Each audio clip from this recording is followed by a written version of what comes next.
Recently, there has been a number of inquiries on vacant lots, so today I will talk about everything vacant lots in Lake Arrowhead and the surrounding San Bernardino Mountain communities, like what kind of lots you can buy, and the price range, and the utilities you need in order to build on the lot. And stick around till the end to know of one great option to take when buying a vacant lot in Lake Arrowhead and the surrounding San Bernardino Mountain communities, and we're getting after it right now.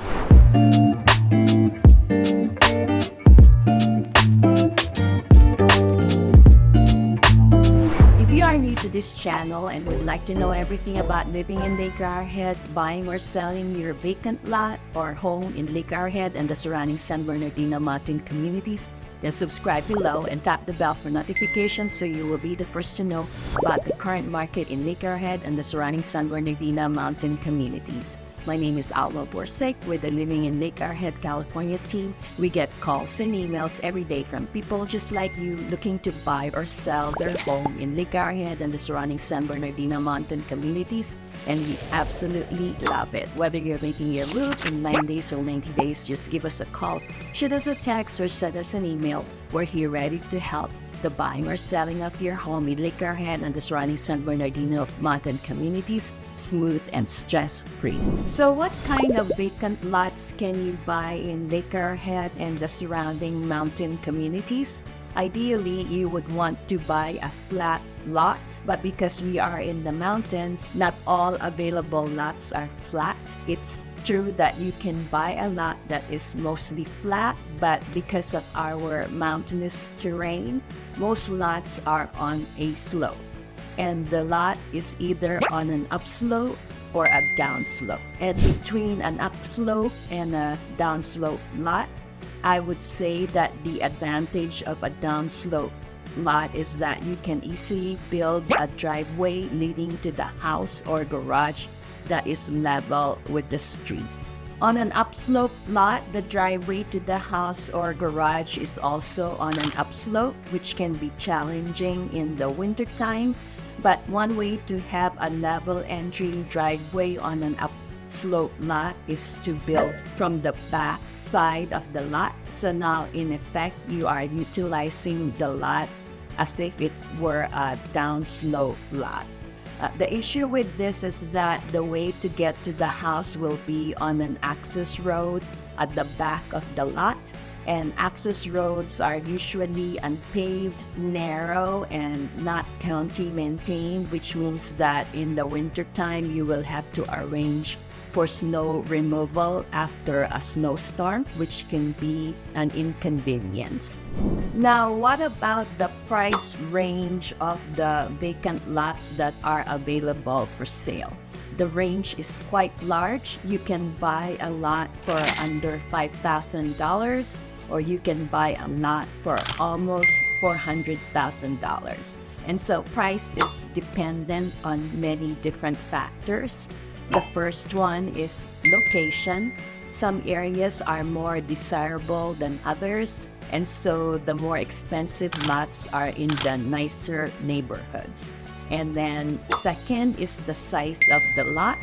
Assuming that all the other characteristics of the lots are the same, then of course the bigger the lot, the more expensive it will be. And then the third factor is the degree of slope. Again, assuming that all the characteristics of the lots are the same, the steeper the slope, the less expensive the lot will be. And that's because it's harder to build a house on a lot that is really steep.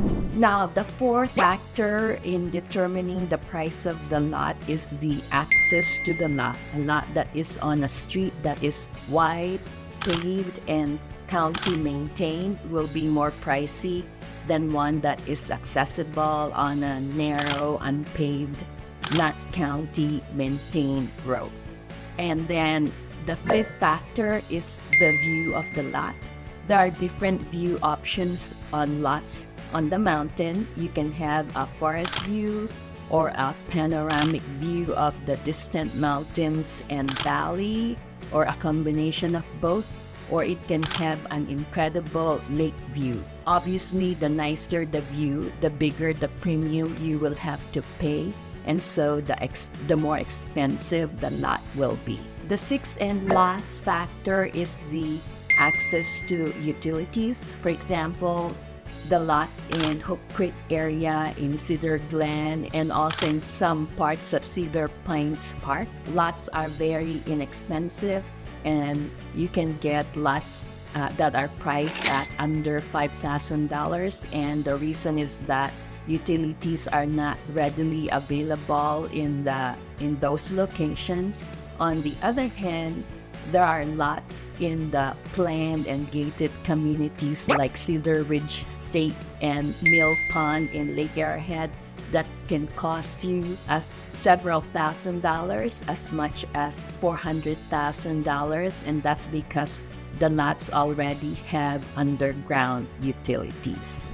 Speaking of utilities, utilities are a big consideration when buying a vacant lot.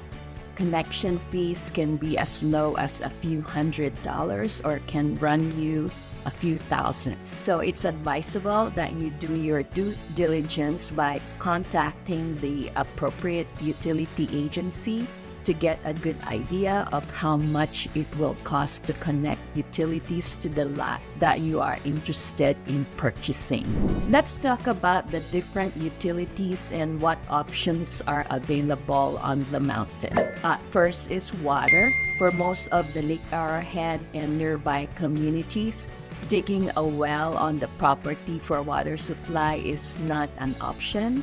Water supply in the San Bernardino Mountain communities like Lake Arrowhead, Crestline, Running Springs, they are primarily managed by local water districts and agencies. In Lake Arrowhead, there are two main water companies. The one is the Lake Arrowhead Community Services District, or LACSD for short, and the other one is the Crestline Lake Arrowhead Water Agency, CLAWA for short. CLAWA also services certain areas in Crestline, and in other parts of Crestline, the water company is the Crestline Village Water District, and in Running Springs, they have the Running Springs Water District. Some communities on the mountain have their own private water company. As an example, there is Twin Peaks. In Twin Peaks, they have the Alpine Water Users Association. Homeowners in Twin Peaks own shares in this private water company. It's a similar situation in Cedar Pines Park, where they have the Cedar Pines Park Mutual Water Company.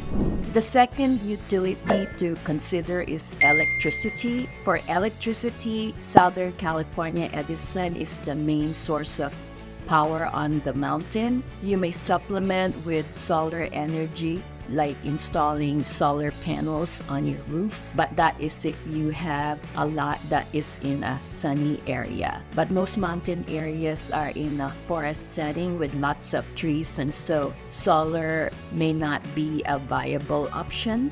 And a number of homes have generators, but they mostly serve as backup in case of a power outage. Now, the third utility is natural gas supply. For gas, the major provider on the mountain is the Southern California Gas Company. Certain neighborhoods on the mountain are not serviced by so-called gas, and so some homes have propane tanks as their source for gas. The major propane gas supplier on the mountain is AmeriGas.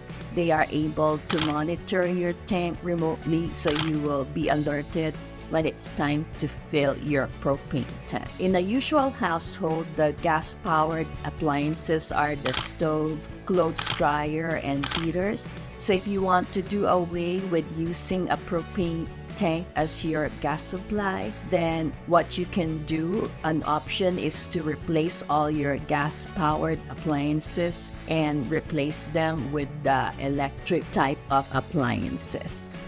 A fourth utility to consider is your sewer connection. Some areas on the mountain do not have public sewer, and so these neighborhoods rely on septic tanks. the neighborhoods in Cedar Pines Park, Deer Lodge Park, Hook Creek in Cedar Glen, and also the Dark Canyon area and Crestline. The homes in those areas have septic tanks. Septic tanks require maintenance, of course, but it's not really that bad or that inconvenient. It needs to be pumped out every 3 to 5 years, and maintenance schedule is dependent on different factors like the tank size, the household size, and also your water usage. We have local companies that service septic tanks, and so it's not so big a deal really if your home has a septic tank. An important thing to note though is if you have to go septic on a vacant lot, it is important to make sure that the lot is big enough to accommodate a septic tank, because you are not supposed to build on the area where you have the septic tank, or nor are you allowed to park a vehicle where the septic tank is located. So that's very important. Make sure that the lot is big enough to have a septic tank. And the fifth and last utility to consider is your cable and internet connection.